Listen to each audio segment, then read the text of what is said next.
I cleaned up your room, Lara. It was a mess."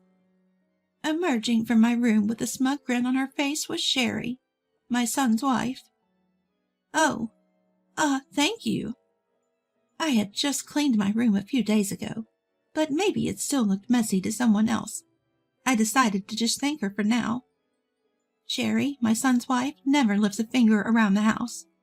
She's always snarky and throws tantrums when things don't go her way. So her cleaning my room, that's suspicious to say the least. I don't know what you're up to, but it won't work."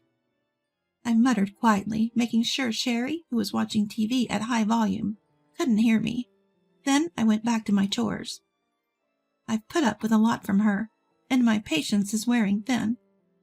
I've warned her before, but if she continues to act this way, she'll have to face the consequences. My name is Lara, and I'm 73 years old. I met my husband Frank at a social event. We were both shy at first, but now we enjoy our evening coffee chats. After we got married, I became pregnant with our son George. Frank was thrilled and helped me with chores, even though he was clumsy. Once George moved out for work, our lively home became quiet, and we felt a bit lonely. Then George brought home Sherry, his then girlfriend. Frank and I thought she was beautiful and well-mannered. Sherry looked dazzling as she sat on the sofa with her long black hair tied up and her back straight. My husband and I talked a lot with Sherry, leaving George alone because he was too nervous to understand what he was saying. We liked her so much that we encouraged George to marry her quickly, which they did. Life got busy again, with their honeymoon and moving to a new place, but we enjoyed it. We were disappointed when they decided not to have children, but we understood. We thought peaceful days were ahead, but we were wrong. They kept coming back home for trivial reasons. Whether it was a broken air conditioner in the summer or unpaid electric bills in the winter, they'd stay with us but leave all the work to us. At first we felt sorry for them, but it became increasingly annoying. Frank, who once welcomed them warmly, now gets stressed just seeing them. As for George, he's as oblivious as ever, acting like he can do whatever he wants. My son and daughter-in-law decided to come visit us out of the blue. George called me last week and said, "Hey, Mom, we're coming over next week. Just a heads up." Then he went radio silent, leaving me in the dark about when exactly they'd arrive. Then, just as suddenly, I got a message from Sherry saying, "We'll be there soon, so get ready." I had to scramble to prepare everything. Frank said, "You handle the bedding and clothes. I'll go buy the groceries we're missing. If you could jot down a shopping list, that'd be neat. That'd be great." Then he went to change. I thanked him and quickly wrote down the ingredients for tonight's dinner, placing the note on the living room table. Then I started airing out the guest futon. When I returned to the living room, Frank was looking at the note. "Is this everything? If you remember anything else, just text me and I'll pick it up."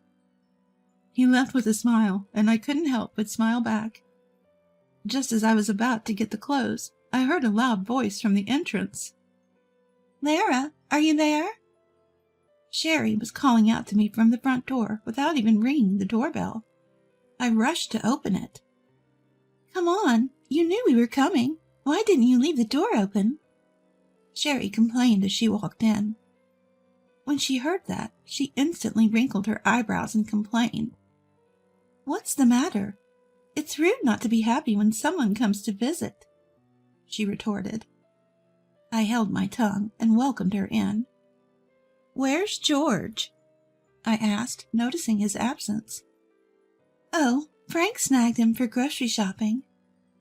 I was a bit annoyed by her nonchalant attitude, but decided to let it go and continued with my preparations. Sherry didn't lift a finger to help. She just sat there, eating her own snacks and occasionally laughing at the TV. After a while, she suddenly stood up and left the living room. I assumed she went to the bathroom and didn't think much of it, but when she returned, she looked pleased. Lara, your room was a mess, so I cleaned it up for you. I was taken aback. She had gone into my room without asking. I had questions, but decided to thank her anyway. She grinned and plopped back down on the sofa. Just then, Frank and George returned. I had asked Frank to buy quite a lot, knowing that the young couple would be staying for a few days. Frank had apparently enlisted George as his pack mule, and it looked like he had accomplished his mission. Frank handed me the groceries, stepping over a visibly exhausted George, who was still holding bags at the entrance. After saying thanks, I took out what I needed and started putting the rest away in the fridge. Hey, George, stop lounging and bring everything here. Frank, who had just scolded George, still sitting by the entrance, pours himself some iced coffee and heads to the living room. George looked a bit annoyed, eventually brings in all the bags in a few trips. Man, I'm beat. Mom, pour me some iced coffee, too. Do it yourself. Frank scolds George again for his whiny tone, but I prepare the coffee with a wry smile. Welcome back. Thank you. Dinner will be ready soon, so just wait a bit. All right. George says as he takes the iced coffee and heads to the living room. He sits next to Sherry and gulps down his drink. I continued preparing dinner, but Sherry doesn't offer to help. Not that I expected her to. In fact, I'd rather she didn't. She might mess something up. Eventually, dinner is ready, and we all eat. It's a simple spaghetti meal, but no complaints from George or Sherry, so it's all good. After dinner, the room had that relaxed post-meal atmosphere. Frank and the young couple are watching TV. No conversation, but that's better than the alternative. I leave the living room to get their change of clothes. On my way, I run into Frank, who's just come out of the shower. Should I offer George the shower first? I can go last. Oh, you've been out shopping. I can't make you wait. I enter the living room laughing, to find George dozing off. George, don't sleep here. Go take a shower. Stop nagging. George replies listlessly. I place his change of clothes on him and hand Sherry hers. Sherry takes the clothes, but quickly pushes them back with a frown. I like the ones I wore before. They weren't this flimsy. I'm taken aback by Sherry's complaint, but arguing would only escalate things. Oh, is that so? Wait a moment. As I go look for the other clothes, George, uninterested in the whole affair, yawns and heads to the shower. While searching, Frank pops his head in. Do you know where my golf balls are? Aren't they next to the closet where you usually hang your coat and bag? I can't find them. Puzzled, I watch Frank leave and then go to Sherry with new clothes. Ah, this is it. You get what you pay for. Yes, these clothes I bought when Sherry and I went shopping specifically for when they stay over. Sherry had insisted on something expensive, and I had given in. I'll shower next. I don't want to go after an old person. Just as I'm about to retort, Frank returns, looking concerned. Still can't find them? Yeah. Sherry, do you know where the bag of golf balls next to the coat closet is? Frank, seemingly at a loss after searching everywhere, decided to ask around, not expecting much of an answer. What he got was a shock. I have no idea what you're talking about. Are you accusing me of stealing? That's terrible. How could you suspect me? Sherry's loud denial left me stunned. Frank tried to explain it was a misunderstanding, but an irate Sherry wouldn't hear it. George, freshly showered, returned, and we all tried to calm her down, but she stormed off to the shower room still in a bad mood.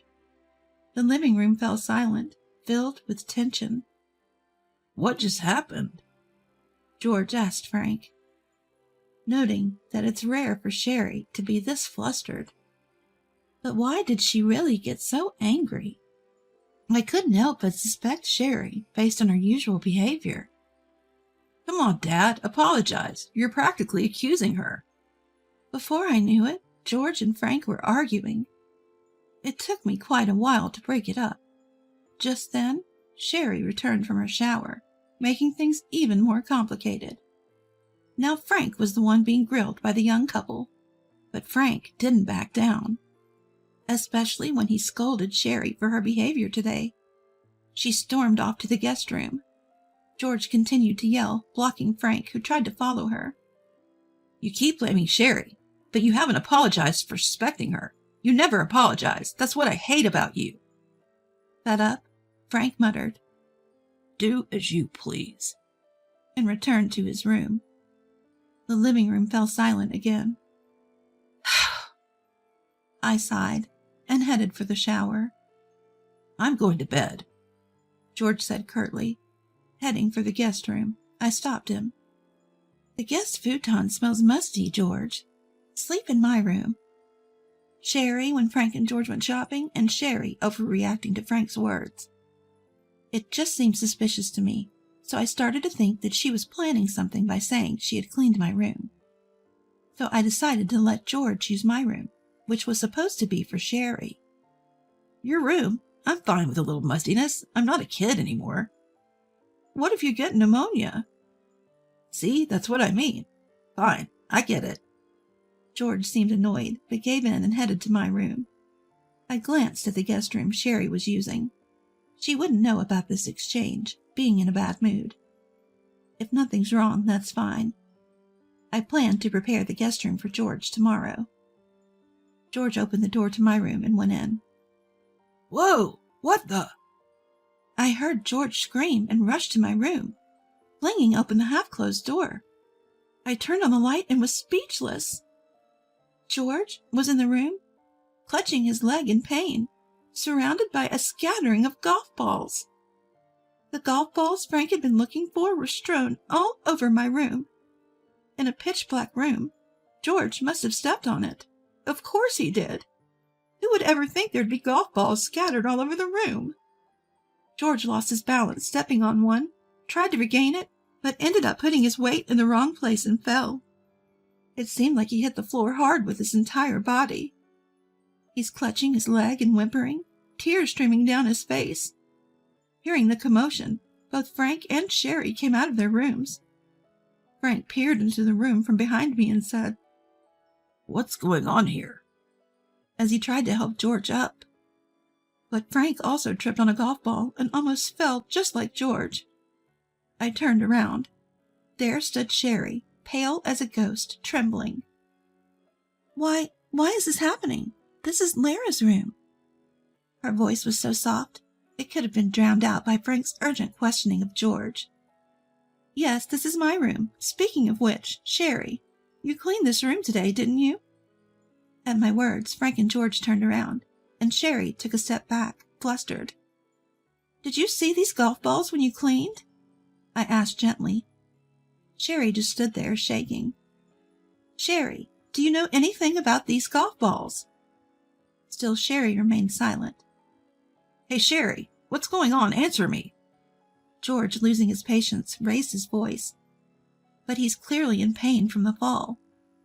I didn't know you'd be coming into this room. Reluctantly, Sherry backed away, shaking her head. Frank muttered, We have no choice but to call an ambulance and the police. At those words, Sherry collapsed on the spot, sobbing.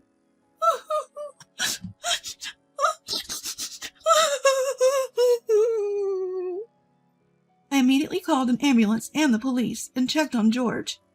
He was sitting, clutching his leg, struggling to breathe, his face red with anger. He answered my questions, but his eyes were filled with anger toward Sherry. Eventually the ambulance arrived, and I accompanied George to the hospital. After an examination, it was determined that George had fractured the top of his foot and would need to be hospitalized. By the time we got to the hospital, his foot was swollen and bruised, almost too painful to look at. The nurses and doctors advised reporting the incident to the police, clearly displeased with the situation. I said I would and stepped out to call Frank. Frank answered and told me the police had arrived and were currently taking statements. The call was handed over to the police officer, who said they would like to hear the full story later, to which I agreed. According to Frank, Sherry was just sitting on the floor, unresponsive to anyone or anything. After hanging up, I returned to George's hospital room, received instructions for his hospital stay, and decided to go home to gather some essentials. When I got back home, there was a crowd gathered around, making it difficult to get in. Finally, making it inside the house, Sherry immediately started to lash out. "Why wasn't it you? Why did George go into that room? If you had gone in, none of this would have happened to George." Breaking free from the police officer's restraint, Sherry lunged at me. "It should have been you. You're already old. If you had fallen, this house and this land would have been mine soon." Sherry, spewing hateful words with a ferocity that felt like she could bite me, was pulled away by Frank and the police. Still, she continued to hurl insults at me, struggling to break free and lunge at me again. And then Sherry was finally arrested. Suddenly, silent as if a switch had been flipped, she was escorted out of the house by the police. She was put into a police car and taken away, drawing the attention of many onlookers. Left behind, Frank and I stood there, stunned, watching the whole sequence of events unfold. Snapped back to reality by the police officer, I briefly answered their questions, and then headed back to the hospital with the essentials George needed. When I got to the hospital room, no nurses or doctors were around. After hearing about the situation at home, George, who had forgotten about his severe injuries, started making a commotion. A nurse rushed in, and we managed to calm him down. "I've been suspicious of her for a while. The way she sometimes looks at Mom bothers me. I've been meaning to say something." Despite what he said, I'd never sensed any such thing from George, nor did it seem like he'd noticed. Rather, he always seemed to avoid getting involved in troublesome matters. George has always been the type to say whatever sounds good to get through the moment. This time was probably no different. I was utterly exasperated. "Hey, Mom, I've been thinking for a while now." George, who had been ranting just moments ago, suddenly lowered his voice. Curiously, I asked what it was. "I'm thinking of breaking up with Sherry." I was surprised, but considering everything, it wasn't unreasonable. I don't know how Sherry acts when it's just her and George, but her behavior during visits has been terrible. She acts as if she's entitled to special treatment, refuses to help out, and throws tantrums if things don't go her way. We've never liked her, but we never thought about forcing George to divorce her. We've never been fans of her behavior, that's for sure. But that doesn't mean we ever thought about pushing George to divorce her. We never asked George what he thought about Sherry, and it felt wrong to even consider it. After all, George is an adult, and it's not our place to meddle in his marriage. Frank and I have even talked about staying out of it if George doesn't say anything. But now George is coming to us for advice on divorce. I was at a loss for words. "Mom, she's always been so harsh with you, and she's been rude to Dad, too. I can't take it anymore." That's when I felt something was off. Sure, Sherry has never held back her disdain for me. She doesn't even try to hide it, and I assume she acts the same way when it's just her and George. But she's indifferent to Frank. Frank is a gentle soul, but he's not much of a talker and has a stern face. That's probably why I've rarely seen them talk since they got married. So it felt odd when she got flustered after Frank asked about the golf ball incident. She usually just gives cold replies, but this time she raised her voice. She must have felt exposed by Frank.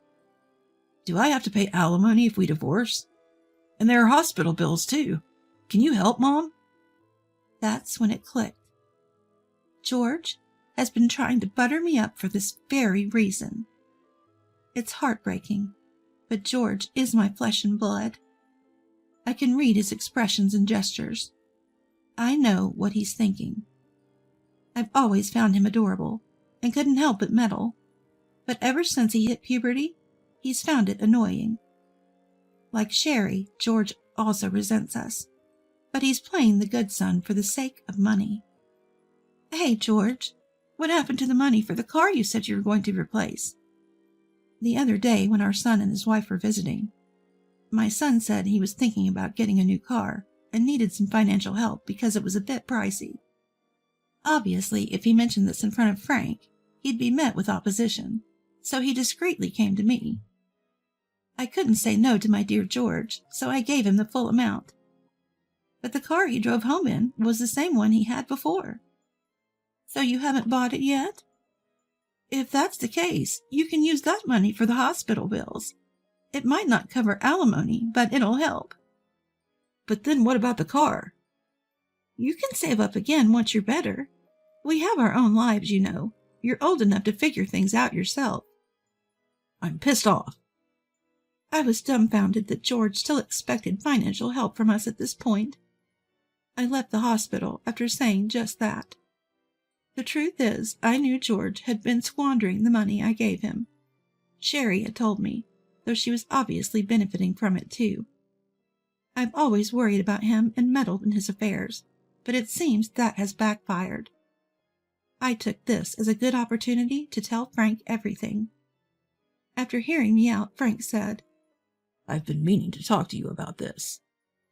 He recently lost his job and is in considerable debt. I was shocked, and so was Frank, who had heard this while they were out shopping. At this point, there's nothing more to say to George. Frank and I decided to disown him. Some time has passed since then. Sherry is now in prison after being convicted in court, and it seems she divorced George before the trial began. But later I heard that it was Sherry who initiated the divorce.